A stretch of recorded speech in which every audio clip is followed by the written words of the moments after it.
Bienvenido o bienvenida a el quinto Magia Estudio Te Habla, nuestro podcast de magia para magos y magas, que ya sabes que lo hacemos desde nuestra tienda Magia Estudio, que está en la calle San Mateo 19, en el centro de Madrid, pero también nos puedes ver a través de la página web, que es www.magiaestudio.com, y nos puedes seguir también a través de Facebook, Twitter, Instagram y sobre todo de plataformas como esta, no sé, quizá lo estés viendo a través de ebooks, Spotify, iTunes o YouTube, que estamos presentes en todas para contarte todas las novedades que tenemos.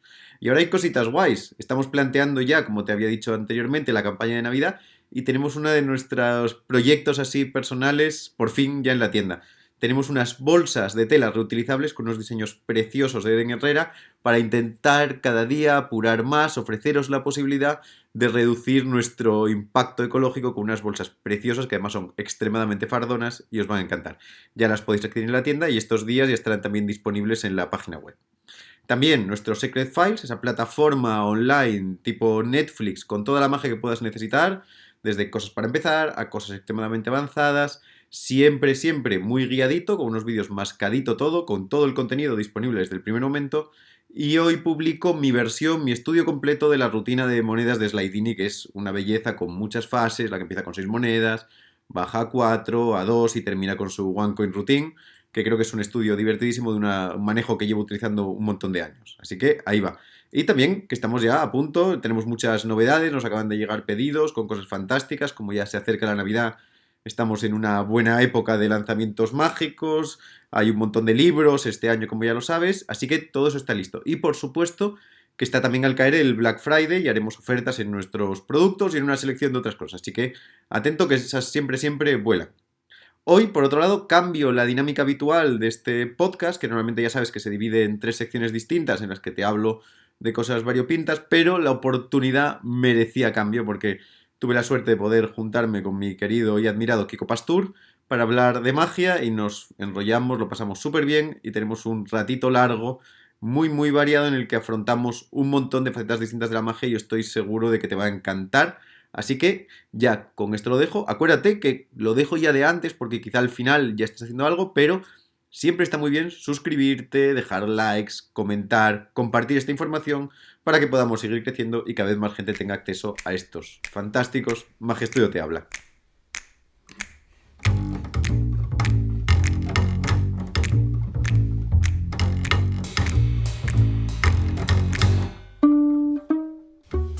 Aquí estoy en la trastienda de Magia Estudio con Kiko Pastur, que vamos a hablar un poco de magia, de la vida y de cosas similares. Cosas importantes de la vida. Y porque estábamos hablando justo, y así ya meto un tema directamente hace nada, un poco del efecto, porque hace poquito vi a David Blaine en Real or Magic, que hace un efecto que se clava un picahielos en la mano y... La ruleta rusa, como sí, picahielos, sí. Hacía la ruleta rusa y en la última fase, después de no pincharse, le explicaba a los espectadores que lo que quiere la gente es que falle y se atravesaba la mano con el picahielos y la gente, claro, se muere porque el tipo lo hace, ¿no? Y jugaba un poco con la idea, que hablábamos que es muy chula, que es que él lo plantea como un truco, como que tiene trampa, pero la gente tiene que convivir con la idea de que no lo es, ¿no? Les enfrentan como a la magia. Sí, es como ser mago real y tener que decirles, no, es truco. Es como vivir en el medievo cuando estaba prohibida, ¿no? O en la época de Merlín, o como Harry Potter con los muggles que no pueden hacer oficialmente magia, pero se apetece hacerlo y decir, no, bueno, era un truco. Se plantea encima una cosa muy chula, que es que va el efecto contrario, ¿no? El mago que siempre tiene que estar como convenciendo al espectador de que es magia. Sí. Y en este caso, el mago se dedica a convencer al espectador de que no es magia, porque cuanto más el espectador niegue lo que le está diciendo, sí, más magia va a ser y más lo va a reventar, ¿no? Porque aquí los tiene fritos y el tipo lo único que hace es decirles, no, esto tiene truco. Y otra virtud que tenía David Blaine, sobre todo en el inicio, es que él se desafía, o sea, aceptaba desafíos, bueno, como hoy en día que lo sigue haciendo, ¿no? Con lo del agua, de meterse las ranas y sacar todo el agua y estas cosas. Pero bueno, lo que hacía, lo de estar sin comer un mes, enterrarse vivo, etcétera. Pero la magia que hacía, aunque fuese cartomagia, digamos que el desafío era con respecto a él, no con respecto al público. O sea, para mí el desafío es que tire la baraja al cristal y atraviese la carta y aparezca en el otro lado. Y una vez que lo conseguía, en el cristal del coche, donde fuese, se daba media vuelta y se piraba, decía, ya está, se acabó, gracias. Y se quedaba el público solo, ¿no? Las 5 personas ahí, gritando desesperadas, y el tipo ya pasando del tema, o sea, yo ya lo he hecho, no, esto no es para público, bueno, sí, lo tengo que grabar y lo tendréis que ver, pero vamos, que el desafío era conmigo, lo he conseguido, por lo tanto, yo ya he cumplido. Hasta luego, amigos. Sí, pero además el tipo convive mucho con terrenos súper distintos, porque en este especialista cosas mezcla. Claro, eso, clavas un picayelos o tragarse 2 peces, pero luego hace a lo mejor una fase ambiciosa, ¿eh? Al mismo espectador, sin cortárselo al mínimo. Y cosas también buenas y cosas más malas que el copón. Pero al final, yo qué sé, la sensación mágica es lo que importa. Claro, pero él, por ejemplo, como mago, digamos, más comunicador, digamos que no es su no. virtud, pero claro, si la actitud de él, el desafío es consigo mismo, no necesita comunicar, no es el que recibe el aplauso al final con los brazos abiertos, sino el que, bueno, lo ha hecho y ya, pues ya ha cumplido, pues ya se desentierra y se va a su casa, o sea, no se planta en el escenario, ¿no? Y trata de ser el carismático. Entonces, en ese sentido es coherente, ¿no? El arquetipo, el personaje que representa, como el fakir que hace bueno, en este caso el mago real, pero que casi quiere que parezca lo contrario, ¿no? Está como más allá del mago performático, que es el que busca el aplauso, el teatralizarlo de esa manera, ¿no? No es un comunicador en ese sentido, sino que un desafiador de sí mismo, parece. Sí. ¿no? Eso es un poco lo que decía Paul Harris, decía lo de que la clave está en el momento del astonishment, ¿no? Que es el decir, si tú pudieras plantear a alguien simplemente enfrentarle al imposible sin ningún tipo de presentación, sería brutal. Bueno, sin ninguna presentación, pero luego hay una cosa que, claro, que en esto sin presentación siempre se plantea como la respuesta tramposa, es la de, claro, si no hace falta mago y se produce eso, pero el mago siempre es necesario. Tiene que estar. Pero otra cosa es que el mago esté como protagonista, ¿no? Que es un poco lo que dice Gaby, ¿no? El omnisciente, el protagonista y el testigo, como los tipos de narradores, ¿no? Y claro, casi siempre es el protagonista o el omnisciente. Él es, bueno, en el caso de Blaine, ¿no? Bueno, no sé si es testigo, porque evidentemente es protagonista también, pero no está dentro de la experiencia, no se va al terreno del espectador, no quiere que haya una comunicación con él. Tiene que ser, evidentemente, el causante de la magia, no es que suceda la magia, porque entonces no sería magia, bueno, ilusionismo, magia, arte de la magia, sino sería como las cámaras ocultas, que son como un evento de interpretación mágica, pero que no desde el punto de vista artístico, ¿no? Que siempre tiene alguien que lo hace, ¿no? Que lo artifica. En el libro que estaba leyendo, el que te contaba antes de Oriental Conjuring, lo separan mucho, lo de un suceso mágico de un efecto de magia, ¿no? Entonces, uno de los separadores del suceso es el catalizador del mago, ¿no? Claro. Y esto lo ponía Meyer como una movida que decía, bueno, si tú estás en casa y te cae un cuadro, pues se cayó. Y tú dices, bueno, es que mira, parece imposible que se haya caído, porque esto está todo perfecto, la alcayata funciona, pero que si hay alguien en la sala que incluso ni siquiera vendiéndolo mucho te diga, bueno, yo tuve una experiencia paranormal, simplemente funciona y ya, como es un poco lo que dices tú, no tiene que decir necesariamente, mira, voy a tocar ahí, se va a caer el cuadro. Simplemente con introducir el tema, ya buscando cualquier tipo de catalizador humano. Creas la causa que provoca la magia a partir del mago. Es un poco lo que decía Gaby de los nudos de Borromeo, estos 3 círculos que se juntan y pone las 3 cosas, que es el efecto mágico, el mago y el espectador. Y en ese punto de intersección es la experiencia mágica. Pero se necesitan los 3, ¿no? La existencia de un efecto mágico, de un espectador, pero del mago también, porque también puedes pensar, oye, y si no existe el espectador y solo hay mago y efecto mágico, pero ya no sería así. Para que lo haya necesitado el espectador y mago solo, pero que no haga un efecto mágico, o sea, que no consiga ese astonishment, por mucho que su arquetipo supuestamente represente eso, no lo tiene. Eso lo explicaba muy bien de Rembrandt, porque dice una cosa que está muy chula. Él dice que nadie tiene el poder de hacer magia, pero sí tienen el poder de facilitar que otros la experimenten. Entonces planteaba muy bien esa idea, ¿no? De que, claro, el hecho mágico, en tanto y cuanto el espectador de una forma coherente entiende que hay un truco detrás, porque previamente lo entiende, tú puedes generar el contexto para que, al menos de una forma emocional, sienta esa magia. Pero que tú no lo puedes forzar, al final es el espectador el que tiene el último punto de interpretación. Esto me recuerda un poco, yo hace años hice un show que llamé show de magia sin mago. y era en el espacio donde se hacían microteatro en Coruña, en una sala, bueno, ahora ya no existe, se llamaba La Tuerca. Entonces allí hacían espectáculos de microteatro, que es el formato que es en una pequeña sala, no sé, para 10 personas, 12, que ni siquiera están sentadas, no es el concepto de teatro, sino están de pie en las paredes, y en el medio hay un actor, 2 como mucho, bueno, y son piezas pequeñas, ¿no? De 10 minutos, 20 o algo así.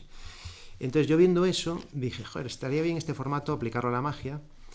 Pero hablando un poco, teorizando con los que estaban allí, que eran gente de teatro, diciendo, o sea, estáis reduciendo los espectadores, el actor, aparte muchos de ellos ya eran de teatro de improvisación, con lo cual ya ni siquiera había un texto escrito, o sea, ya todo dice, ¿qué más se puede reducir, ¿no? O sea, y digo, claro, el espectador no, y si quitamos al actor, o sea, podrían entrar en una sala tal y de repente que hubiese una obra de teatro, vamos a decir en este caso, entonces esta era la pregunta, ¿no? Entonces me miran con cara ¿de qué estás hablando? Digo, no, espera, profundicemos en esto. Claro, para que haya una narrativa, algo que suceda, tiene que generarse un conflicto, tienen que ser conscientes que van a ver, pero si no hay un actor, y que fuese real, no es que hubiese un compinche actor, que realmente no lo hubiese, pero consiguieses que, siendo ellos los espectadores conscientes de que van a ver una narrativa, una historia, pues crear un conflicto que se tuviese que resolver.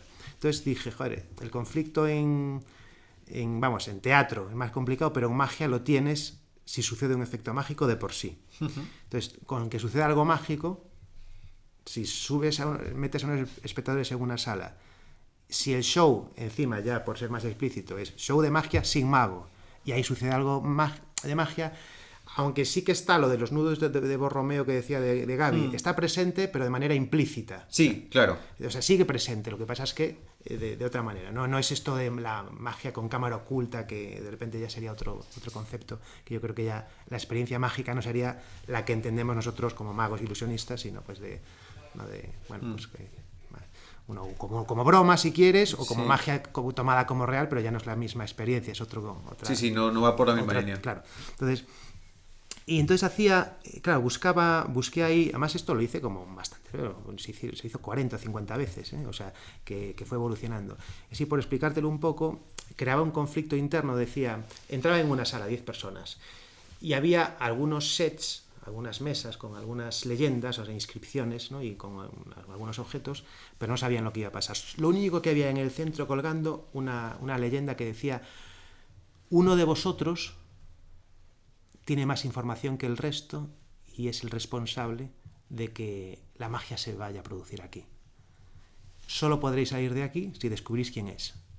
Y la habitación se cerraba con un candado, y que era el juego final, que era el juego del candado, por cierto, y supuestamente las llaves, solo uno sabía quién era. Entonces primero tenían que decidir quién era, las otras se iban tirando encima por una alcantarilla, o sea, eran irrecuperables, hasta que supuestamente el que decidían entre todos, ¿no? Y la manera de saber quién era hacer esos efectos de magia para que se generase una suerte de suspicacia entre ellos para que pudiesen adivinar, porque entonces, por ejemplo, un efecto era que ves una caja con fichas del zodíaco, sí. Y entonces dices, tenéis que decidir entre todos una ficha del zodíaco y dejarla fuera de este tablero, en el vaso, ¿no? Y luego abrir el cajón.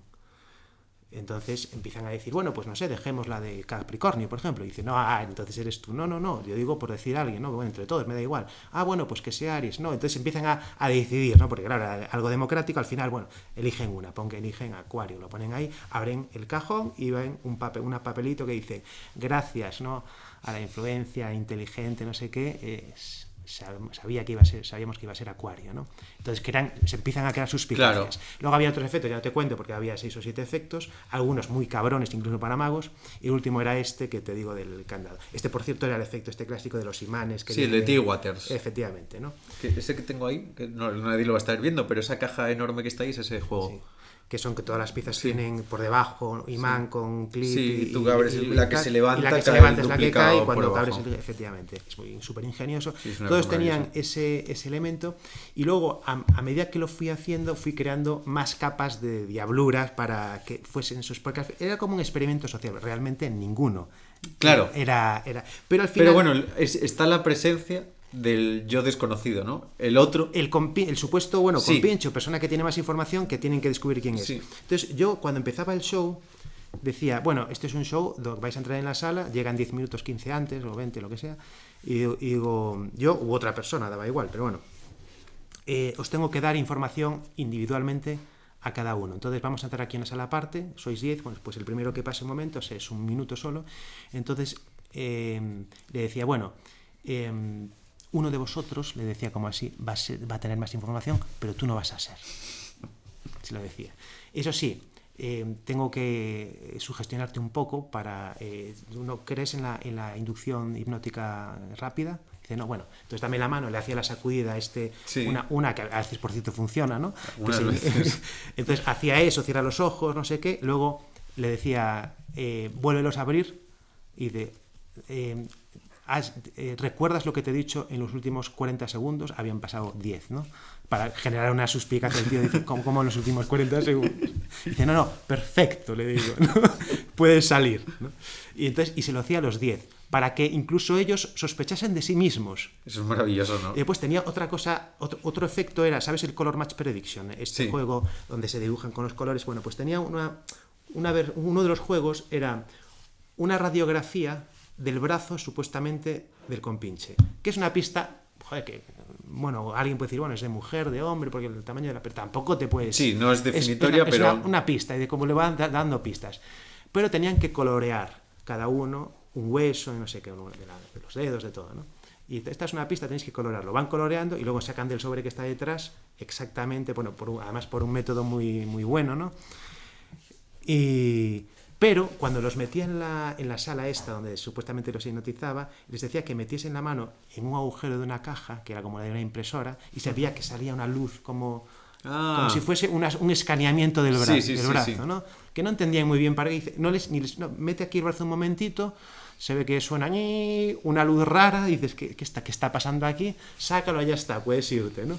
Y entonces de repente ven ahí la radiografía digo, ¿será mi brazo? ¿Será que tal? Todo esto. Claro, sí, sigo pudiendo ser yo. Nada descarta que yo sea aquí el... Efectivamente. Entonces, bueno, es magia sin mago, pero realmente había una... Claro, y hay como hay un poder del mago desconocido, ¿no? Yo creo que eso es como hay un gran hermano por encima, una mano negra, que es muy difícil de Y el entender. experimento, porque yo me quedaba siempre escuchando, tenía para ver lo que decía, entonces tengo mucho feedback de lo que van diciendo. Yo creo que es mentira, pero después al fin, no, esto seguro que es uno de vosotros, porque claro, ahí a veces iban amigos, pero había dos parejas distintas, otro es tú no sabes quién, o sea, era muy divertido. En el mejor de los sentidos hay un conflicto que no se va a resolver jamás de una forma inequívoca y que además por mucho que unos se lo digan a otros, claro, como no hay una representación física de que todos tengan un papel que pone yo no soy el testigo, claro, uno siempre puede estar mintiendo, siempre. Y además yo les decía, oye, pero esto que te estoy diciendo no se lo puedes decir a nadie.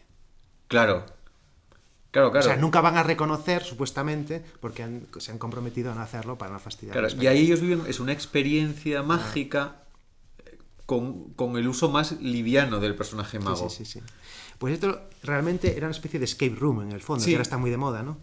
Pero bueno, con una mezcla de microteatro, escape room y magia conceptual. Está muy guay. Pero sí. Yo siempre lo pienso lo del mago en el sentido de que si encontráramos un objeto imposible, totalmente, ¿no? Algo que dijeras, oye, mira, tengo una caja que vuela.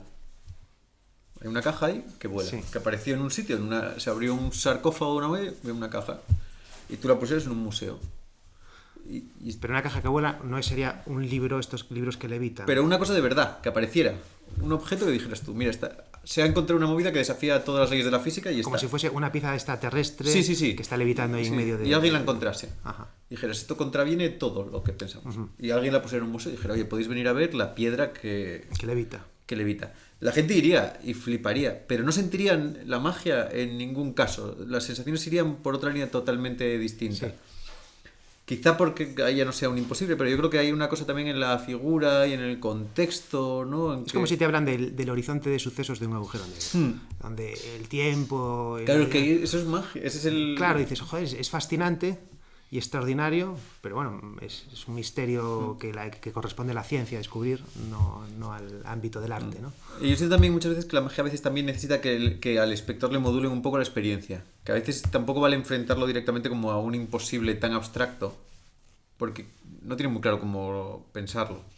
Si tú le dices, mira, esta caja vuela, la miran con un poco de suspicacia, pero no tienen esto, ¿no? La magia tiene la virtud de que plantea el hecho contrafáctico, ¿no? Es, mira, esta cosa no puede pasar y va a pasar ahora en este lapso de tiempo, así que respira hondo antes de que esto pase, ¿no? Claro, es que este ejemplo que me pones me recuerda un poco, es un poco la división que por cierto hablas tú en tu libro platónica, del verdad bien belleza, bueno, que también el patos, etos y todo esto, pero que esto yo lo aprendí de Luis García, ¿no? Que también lo considera, ¿no? El tema de verdad bien belleza, dice, la magia está en belleza, en arte, ¿no? Porque esto que me dices tú de la piedra esta correspondería a la ciencia, a la verdad, digamos, ¿no? El conocimiento, el entendimiento, que es lo que buscaban los filósofos y en general la ciencia, que es entender el universo. Pero la magia, aunque supone un misterio, pero es de otro tipo, es de orden estético, es como dice Max Maven cuando define magia, que dice que es la estética del misterio. Como es una definición fantástica. Maravillosa. Pero es la estética del misterio, no porque podría ser el misterio entendido como la curiosidad humana que tenemos para entender el universo, que ahí le correspondería a la filosofía, a la ciencia, o a la, no sé, en fin. Y este es otro tipo de misterio. Porque la gracia está en saber que no es posible, o sea, que es un truco en el fondo, aunque, ¿no? Pero que la belleza de que parezca, ¿no? Esa es la belleza, ¿no? Es como el cuadro, y sabemos que es un cuadro, que es pero qué bonito que parezca, ¿no?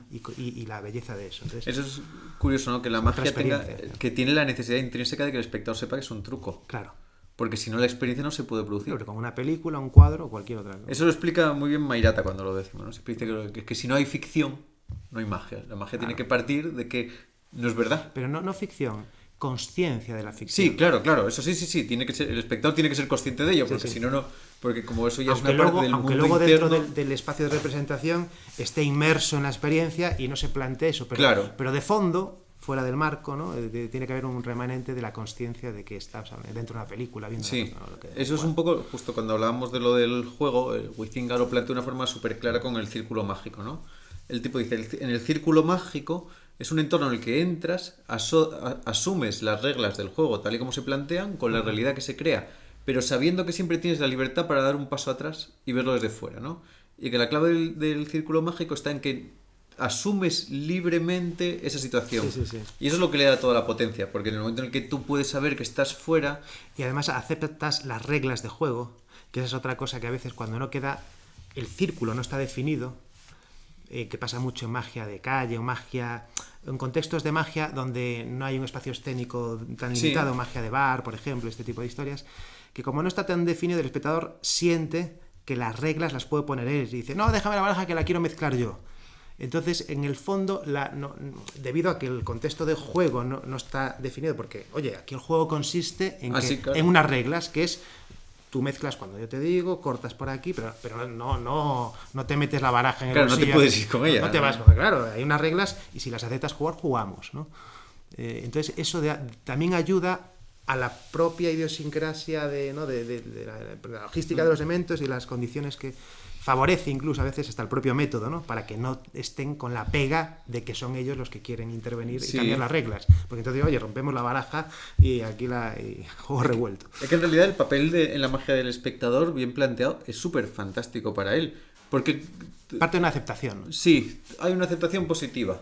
Que saben que su juicio crítico, cómo lo pueden aplicar y cuáles son las fronteras. Que tampoco son muy desgastantes.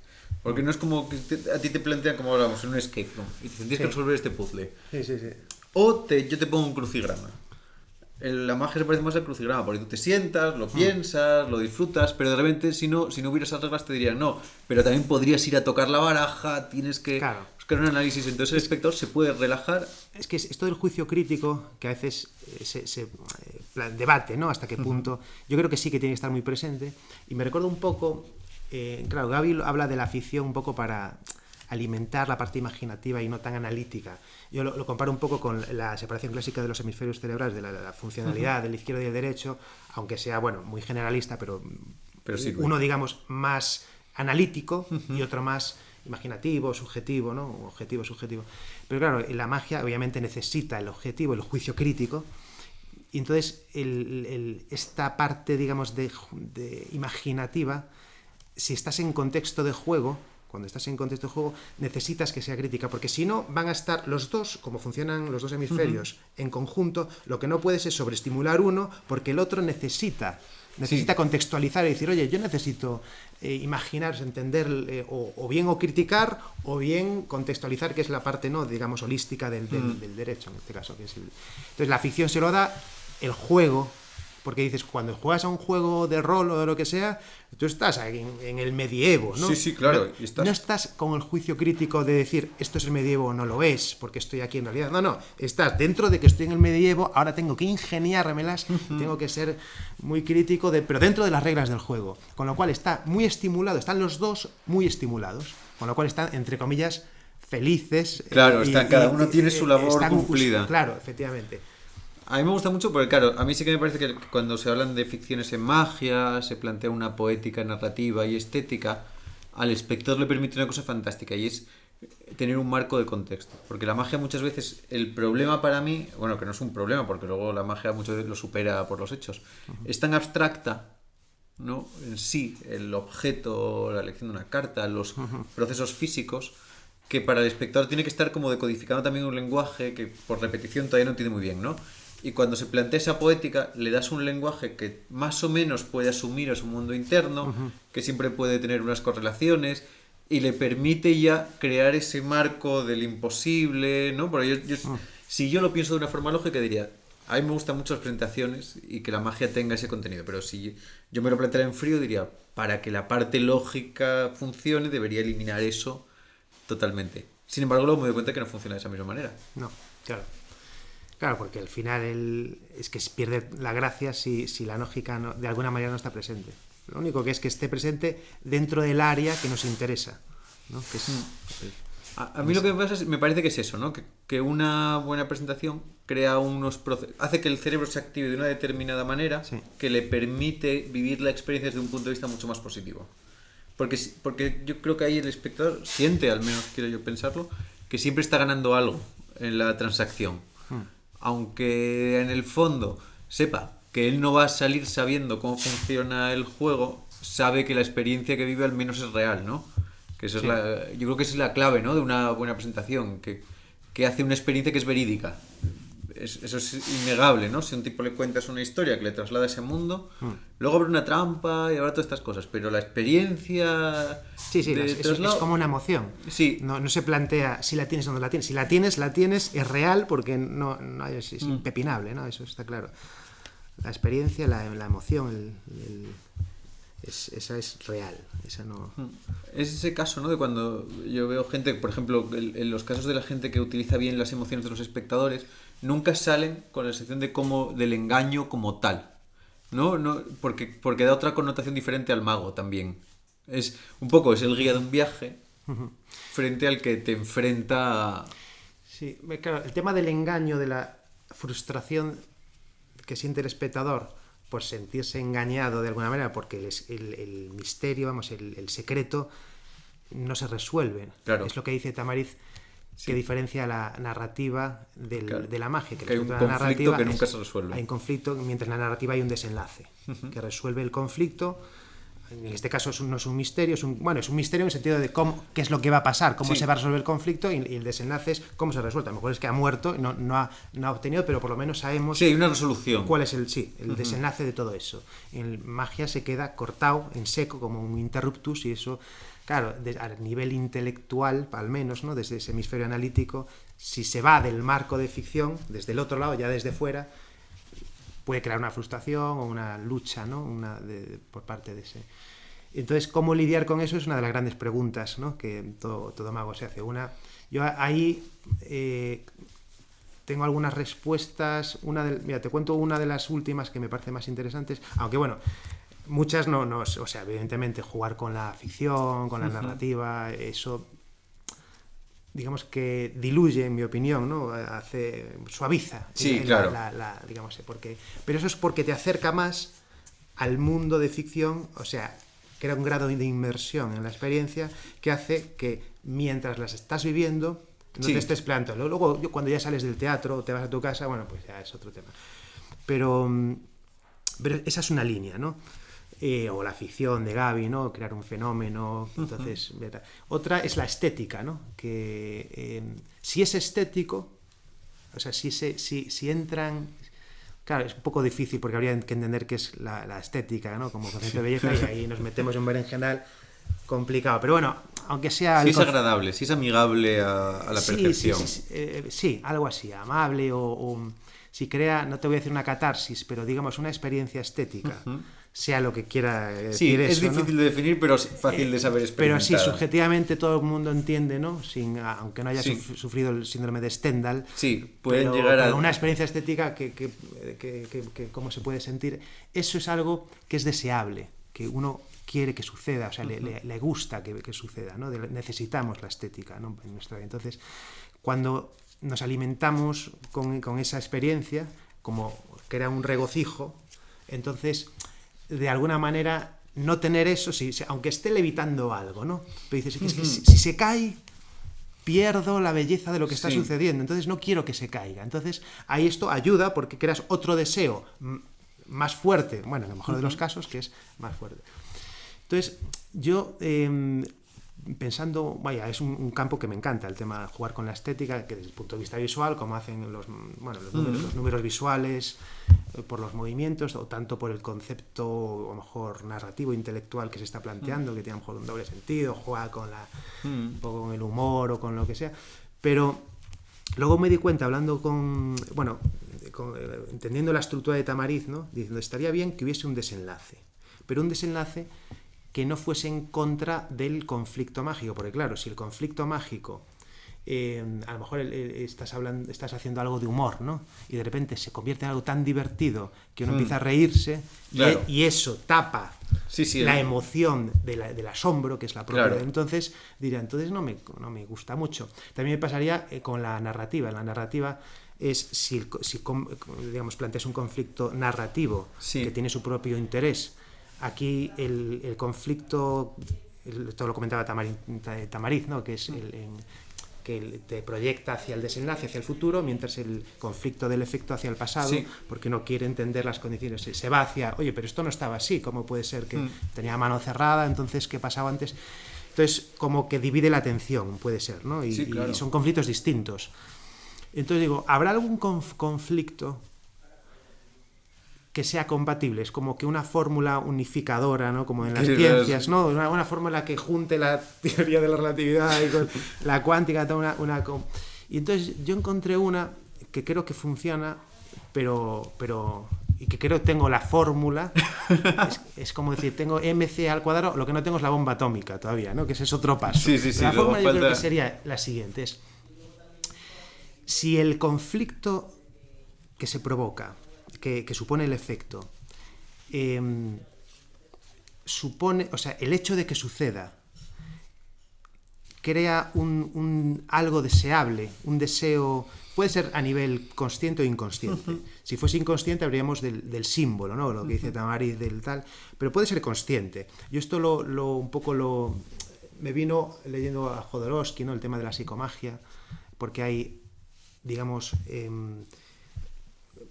como un poco la propuesta de Tamariz, dice, bueno, todos los efectos clásicos están asociados a símbolos, ¿no? Tipo, pues la libertad, etcétera.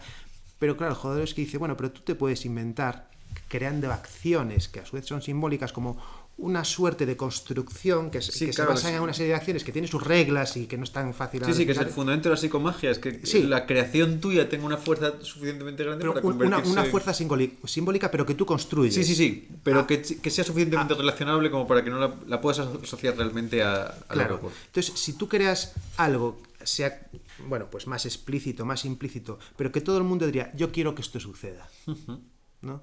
Si quieres que suceda, entonces la única manera de que suceda, o sea, de que se cumpla ese deseo, es a través del efecto de magia. Si consigues eso, entonces, claro, de repente se autocancelan las dos cosas, porque si el deseo es tan fuerte como para que suceda, y esta es la propuesta de presentación, entonces, cuando suceda el efecto, se provoca la completitud del deseo. Porque el hecho de que se corte sin que haya esto por medio crea lo que, tanto en marketing como en etcétera, que es el tema de lo que queda incompleto, que necesitamos completar una acción. Supuesto, claro. Cuando se plantea una tarea, una acción, el hecho de no completarla crea una tensión. No, aunque no sea de magia, ¿no? Cualquier tarea que se empieza, tú empiezas algo, una tarea, si la dejas por la mitad y dices, joder, te quedas con una tensión de la frustración de lo inacabado. Pero que la acabes, y para que acabes el efecto de magia, en realidad es satisfacer un deseo. Sí. Si lo satisfaces, se acaba, se completa el planteamiento. El nudo es, el conflicto es el deseo, dices, oye, esto sería muy deseable que sucediese, pero es un deseo mágico, es un deseo imposible.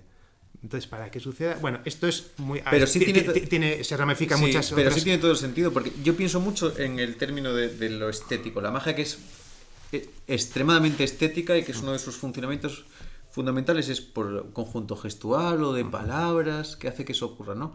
Para el espectador hay una especie de curva que marca la estética de la belleza que cualquier forma que revelara el truco de fondo iba a romper de una forma irremisible. Claro. No, si tú haces como un Matrix o algo así, haces una movida y de repente algo se ve, claro, para el espectador ese reto lógico perdió para el otro lado, porque siente que perdió el goce total de la experiencia planteada, ¿no? Claro, es que a veces esa estética puede ser precisamente lo deseable, porque puedes plantear algo y decir, oye, sería maravilloso que sucediese. Claro, tiene que ser una propuesta que no sea porque tú lo digas. Claro, tiene que haber... O sea, tiene que ser algo... Claro, porque podemos pensar en la levitación, cosas que ya de por sí, que representa volar, aunque sea más metafóricamente, aunque sea un papel que vuela, pero eso se extrapola. Sí. Pero eso, digamos, que ya viene dado, ¿no? Lo difícil es encontrar en un juego que es un Collectors, ¿no? O sea, dices, sí. ¿Y aquí de qué carajo hablo? Para que este suceso mágico parta de un deseo que sea, como se dice, que no puedas decir que no, ¿no? Que sea irrenunciable. Irrenunciable, efectivamente. Sí, claro, porque... Eso es lo difícil. Sí, claro, no, hombre, no, verá, lo otro, claro. Lo que pasa es que esto ya va más allá de la magia, de la ficción, ¿no? Pero la ficción es algo mucho más abierto. Lo que plantea Gaby es crear un fenómeno, pero claro, no te dice si es que tenga que ser estético, que simplemente que tenga una causa. Sí, que hay una causalidad ficcional, que el espectador pueda agarrarse a... Lo que pasa es que puede darse que sea efectivamente una causa ficcional, pero no deseable. Ah, bueno, claro. O indiferente.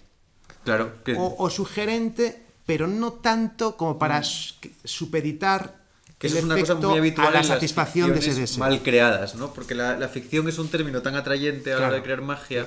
Demasiado amplio, a lo mejor. Claro, ¿no? que hay muchas veces que creemos que cualquier ficción vale, claro, y muchas son blanditas. Sí, es como hay una ficción, pero el espectador, pues mira, claro. Y el tema es crear la expectativa de partida. O sea, que el disparador, o sea, porque es planteamiento, pero enseguida el conflicto es el disparador. Oye, pero ¿y si llegásemos a esto? Que dices, joder, aunque sea a nivel metafórico, pero ostras, ahí sí. Y bueno, pero para resolverlo habría que... Esto tendría que pasar así y no puede ser. Y dices, joder, es verdad, no puede ser. Pero bueno, estamos en el mundo de arte, aunque sea hazlo con trampa, me da igual. Necesito, aunque sea solo metafóricamente, a través del arte de la magia, satisfacer este deseo. Y esto es la psicomagia, satisfacer un deseo que realmente necesitamos, y encima a nivel estético. O sea que, claro, a mí me encajan las piezas así. Claro, por eso, por ejemplo, mira, uno de los juegos que funcionan mucho son los que van por repetición, los que mantienen la unidad formal entre las repeticiones. Y es porque yo creo que hay una modulación del mundo del espectador. En la primera puede haber esa parte lógica que choque. En la segunda ya es, si quiero volver a ver esto... Una ambiciosa, por ejemplo. Claro, una ambiciosa, por ejemplo, en el sentido como la de Vernon, ¿no? Que tiene esa unidad tan grande, ¿no? Que la estructura por dentro está hecha suficientemente bien como para... ¿Un aros chinos, tal vez? Unos aros chinos también. No tendría tan claros aros chinos, porque me parece que... Hay más heterogeneidad en sí. la... Sí. la Sí. concentración de los... Sí. Podría ser más cerca de unos SS de Hofzinser, de unos McDonald's. McDonald's, que se repite 3 veces. Sí. Aunque esa es la unidad mínima de repetición. Sí, que es la unidad mínima, Pero porque bueno, dos sí. no da Sí, para... sí. Pero cualquier cosa de ese tipo, ¿no? Porque es verdad que para el espectador, hay un momento yo creo que en el que la duda pasa al asombro al quiero revivirlo, ¿no? Y si tú le propones esa unidad formal, yo siempre, además cuando la gente veo secuencias ambiciosas que pienso, ¿por qué esto funciona tan bien? O la carta al bolsillo, ¿no? La homing card al bolsillo tipo Carlyle, que aunque repite 2, pero bueno, luego hace el golpe final. Siento que para el espectador está ahí la comodidad de poder volver a vivir cada vez con menos tensión ese momento. Que puede vivirla con mayor satisfacción mágica. Bueno, aunque realmente, por ejemplo, el caso de la... Claro, depende del método, ¿no? Pero puede ser con mayor tensión analítica, porque Sí. aunque le estés cambiando el método, pero siempre está frustrándose Claro. cada vez más diciendo, joder, no puede ser, Pero cabrón". imagínate, Aunque yo llega un creo- momento que ya se rinda, un poco lo de los caballos, el arco Sí. iris mágico de Tamariz, ¿no? Pero Y yo al siento carajo, que el ¿no? espectador ya es una batalla que a partir de un momento no quiere ganar. Ya. Quiere perder. Porque si él en la tercera fase dijera, ya se lo vi, Claro. ahí sabe que la cagó. Que estaba atento y que pasó una frontera Ya. chunga. Yo creo que en ese tipo de efectos que el En el, espectador... en el trilero clásico, con 3 cartas, le das 3 oportunidades o X. Lo que pasa es que como en ese está siempre la habilidad puesta, yo ahí siempre tengo también la sensación de que el espectador... Yo no lo hago mucho, hago hice muy poquitas veces thriller, hice algunas de las nueces o esto, ¿no? Que el espectador disfruta de la trampa. De sentirse que, engañado. que no la veo, ¿no? Cuando te dicen, es que lo hace ahí 1000 veces y no lo veo. Y es como, mira, no sabes si lo hizo 1, 1000 o 3, ¿no? Pero ya no, yo siento que, por ejemplo, en el thriller, ni siquiera yo tengo que trabajar mucho. Me refiero, que ya trabajó toda la sociedad occidental en crear trabajaron eso por de la antes, ¿no? cultura, Ya, sí. ya vienen con ello de casa. Aunque lo hiciera así 2 veces, dicen que no se le ve nunca. Y dice, igual a mí me lo viste, pero... Claro. Sí, fíjate que hablaba con el otro día precisamente de los efectos repetitivos. Había un mago que me decía que les parecían, por ser lineales, aburridos, ¿no? En general. Y entonces él estaba trabajando más estructuras no lineales, porque en general decía, y un ejemplo era los ases de Hofzinser, el McDonald's. Y decía, joder, pero vamos a ver, primero, con 3 no tienes... No te da tiempo a que un tío se agote. Tal, luego que es una buena estructura, si me dices que lo haces 14 veces, pues vale, te lo compro. O una ambiciosa la haces 25, bueno, vale. Pero si la haces 3, 5, 6 y acabas cambiando lo medio, joder, no. Pero a veces es que eso es una pregunta. Yo creo que cada efecto, dependiendo también siempre del método, porque esto no supeditamos, claro. pero si el método lo soporta, tiene yo creo que un número, aunque fuese magia pura y tuviese un método perfecto, un número de disfrute, porque la primera mirada te has perdido, el propio espectador, por muy atento que estés, consciente que se ha perdido cosas y le gusta. Nosotros nos encanta escuchar una canción varias veces, algunas películas, incluso novelas, pero a los niños, cuando les cuentas un cuento, no sé si te conoces todo esto, los niños pequeños quieren que le cuentes el cuento, el mismo cuento, Sí, no sí. otro cuento. Uno va, el padre dice, voy a comprar un libro con 300 cuentos, porque claro, necesito contar uno todos los días. Y no, quieren el mismo, y disfrutarlo y recrearlo, y cuando ven los dibujos animados quieren ver la misma película, El Rey León, pero pónmela otra vez, y otra, y la ven Sí, claro. 80 veces, y dices, joder, pero qué, no, les encanta. Sí, sí. Necesitamos la repetición, porque si es de algo bueno, de algo que nos ha gustado, para rememorar, para verlo con otros enfoques. Entonces es algo que estamos Sí, acostumbrados a... Mira las series de tipo Friends o estas cosas que la gente vio Los Simpsons, ¿no? Eso que ya somos adultos ahí. Claro, pero que todavía funciona ese pulsador. Yo sí que, a mí me pasa que en juegos que no van a tener un nivel de agotamiento, a veces digo, joder, preferiría que todo esto como espectador, y a veces siento que los espectadores a veces también entreveo que lo quieren, que sea igual. Claro. Porque sienten como no me metas en otra película, yo no tengo el conocimiento. Yo entiendo que hay efectos que son de procedimiento muy largo y que hasta llegar a la emoción mágica, le digo, oye, no quiero estar 9 minutos para tener uno bueno al final, ¿no? Pero hay efectos que no tienen tanto procedimiento y que prácticamente desde el principio, por ejemplo, un Matrix tipo el de Armando Lucero, ¿no? Claro. Que yo es que esto quiero volver a verlo, con la musiquita, la belleza, cada momento incluso aunque sepa cómo es, pero ya es que, bueno, pues ya si no lo sabes, yo me acuerdo cuando lo hizo en 2003 en el FISM, que estábamos ahí los magos, lo veíamos una y otra, primero porque estábamos como profanos, decíamos, esto no puede ser, lo veíamos, y estábamos alucinados y lo veíamos, yo lo vi como 5 o 6 veces, y estábamos bueno, era la comidilla, porque además Claro. lo hacía en los pasillos, ¿no? No estaba ni contratado en Gala de cerca, entonces fue algo, y sí, o sea, entonces, bueno, yo la linealidad o no linealidad va a depender mucho de De cuánto se estire la goma, ¿no? Claro, en qué momento eso se sí, rompe. del propio método es Hombre, sobre todo, fuerte claro, que esto sí. siempre lo ponemos ahí, pero el Sí, sí, método y, es... y también digamos del concepto del juego, que sea un efecto de desarrollo, de procedimiento, o que la emoción te llegue, porque al final lo que queremos no es el efecto en sí o el número, sino la emoción, revivir la emoción. Sí. Entonces, ¿cuándo se provoca la emoción? No, es que necesitas trabajar intelectualmente 10 minutos y dices, bueno, eso... Yo siempre con los efectos de repetición tengo una duda, que es que me digo, si yo le pudiera decir al espectador cuántas fases tiene esto desde el principio, ¿cómo lo iba a vivir? ¿No? Porque a veces veo secuencias de agua y aceite que tienen 7 fases, Sí.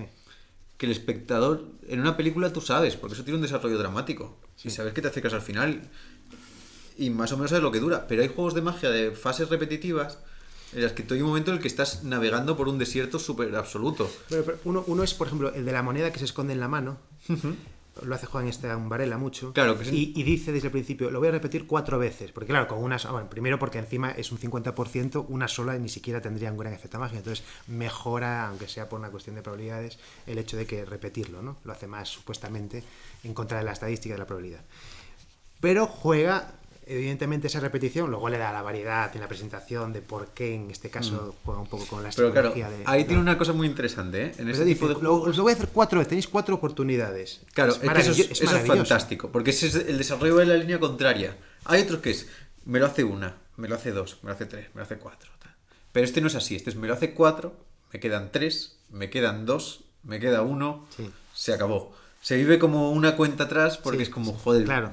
perdí Es la el primera final, ronda. que es una de las técnicas de los narradores, que es que el público sea consciente, el público, el espectador, cuándo va a acabar. Entonces, ponerle como una cuenta atrás, aunque sea, no tiene que ser la bomba que va a explotar, pero que sepas que queda poco tiempo, que yo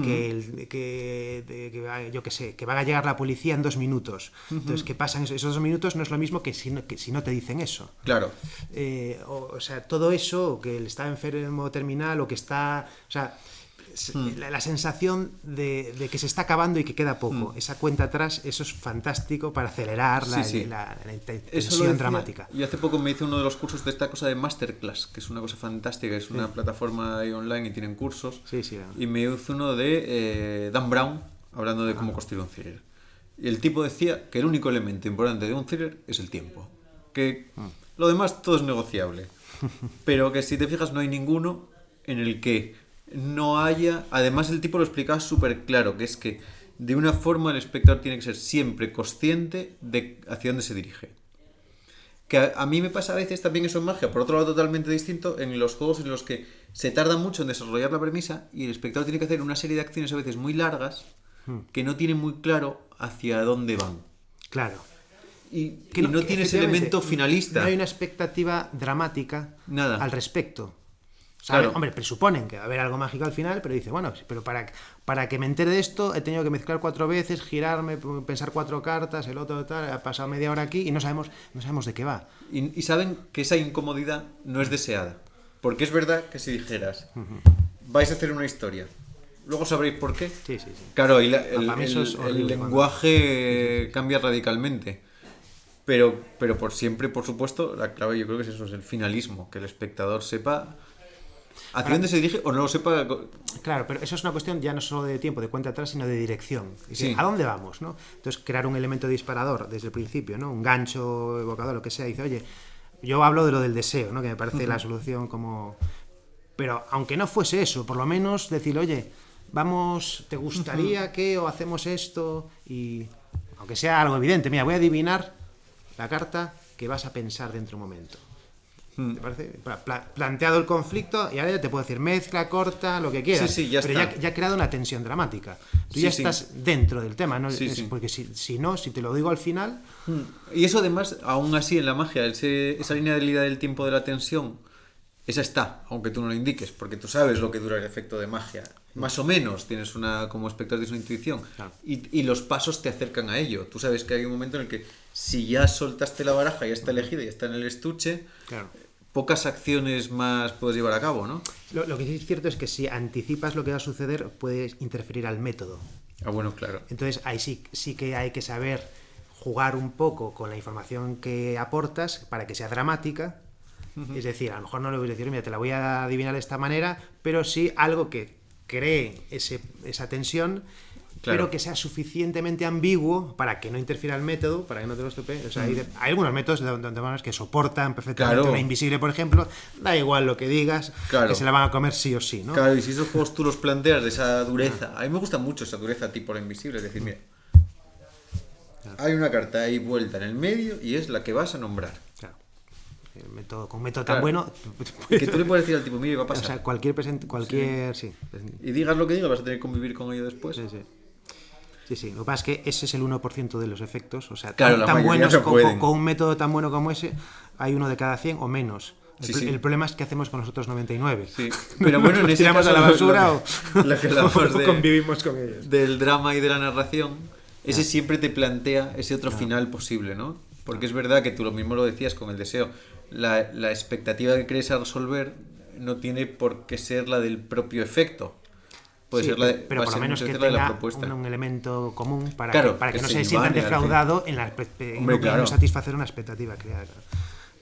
Aunque sea a nivel metafórico o a nivel, bueno, pero sí, pero yo de todos modos pienso en eso, que aunque muchos métodos no aguanten, muchos procedimientos de efectos encaminan casi tanto al efecto como si tú lo dijeras.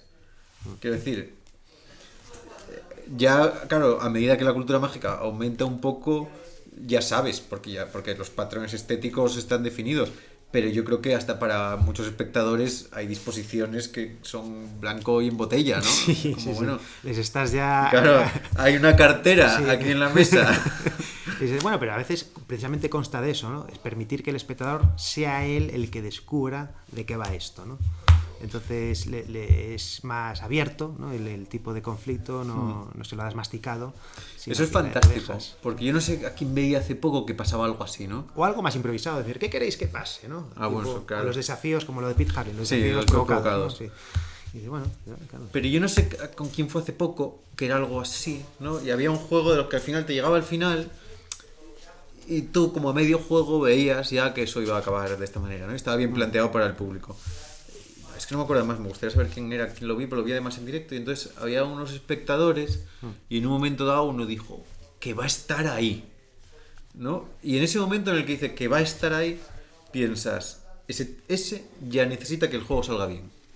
No saber la trampa, no todo, porque se acaba de crear una expectativa interna. El atisbo. Sí, hay un atisbo ahí que dice, es que por nada del mundo quiero que esto no vaya bien, porque yo tengo una intuición. Sí. Y lo más importante a día de hoy es que no es que el efecto salga, es que mi intuición se cumpla. Claro. Que yo cuando diga después y va a estar lo vi venir, lo vi venir, me lo imaginé y claro, y estaba antes que nadie. Claro, todo el mundo piensa lo mismo. Porque hay un éxito personal en eso tan enorme que a ver cómo lo luchas. Claro. Y ahí se plantea de esa forma. Bueno, pues yo creo que ya estamos. Hablamos un rato, ¿no? Sí, nos lo pasamos bien. Muchas gracias por estar aquí. Un placerazo. Y seguiremos y ya os contaremos más cosas, que haremos más cositas por ahí. Un abrazo. Saludos. Nos vemos la semana que viene.